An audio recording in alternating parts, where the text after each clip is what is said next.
Assalamualaikum warahmatullahi wabarakatuh. Perkenalkan, nama saya Nur Fadila dengan NIM 90500123055. Di sini saya akan menjelaskan secara singkat mengenai kebijakan fiskal dalam ekonomi Islam. Materi pertama yaitu definisi dan konsep kebijakan fiskal. Kebijakan fiskal adalah pengaturan pemerintah terhadap penerimaan dan pengeluaran negara untuk mengarahkan perekonomian agar lebih stabil dan berkembang. Instrumen utama adalah pajak dan belanja pemerintah dengan tujuan mengatur daya beli masyarakat dan output industri melalui kebijakan anggaran defisit, surplus, atau berimbang. Kemudian materi kebijakan fiskal di masa Rasulullah. Pada masa Rasulullah SAW, kebijakan fiskal berfokus pada pengelolaan Baitul Mal yang mengumpulkan dana dari zakat, khams, kharaj, dan jizyah. Pengeluaran diarahkan untuk dakwah, pendidikan, kesejahteraan sosial, dan kebutuhan negara lainnya. Kemudian yang kemudian segera dilunasi dari ghanimah. Rasulullah juga mempersaudarakan muhajirin dan ansar serta meningkatkan kesempatan kerja untuk memperkuat ekonomi umat. Kemudian materi kebijakan fiskal di masa Khulafaur Rasyidin. Khalifah Abu Bakar As-Siddiq menekankan distribusi harta Baitul Mal yang merata tanpa menumpuk kekayaan.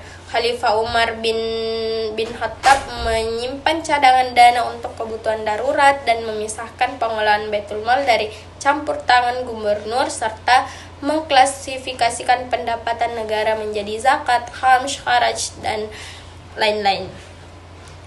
Kemudian Khalifah Utsman dan Ali melanjutkan pengelolaan fiskal dengan penataan sumber daya, pembangunan infrastruktur, dan pengawasan ketat terhadap korupsi serta distribusi pendapatan.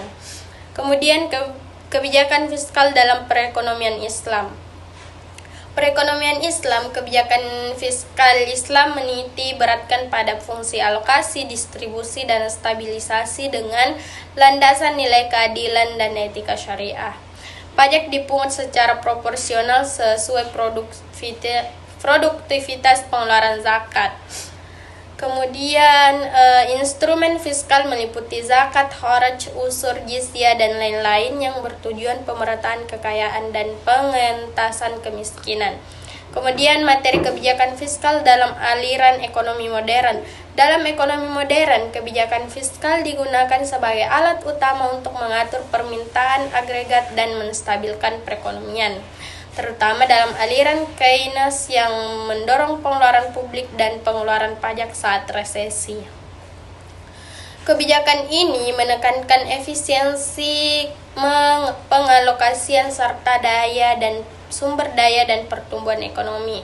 Nah, materi terakhir yaitu formulasi kebijakan fiskal Islam di era modern.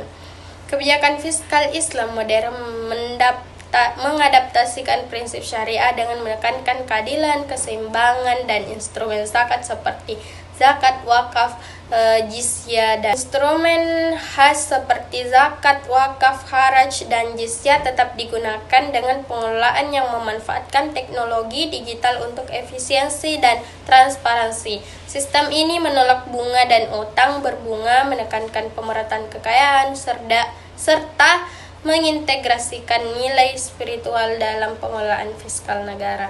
Mungkin itu saja penjelasan singkat saya. Lebih dan kurangnya mohon dimaafkan. Assalamualaikum warahmatullahi wabarakatuh.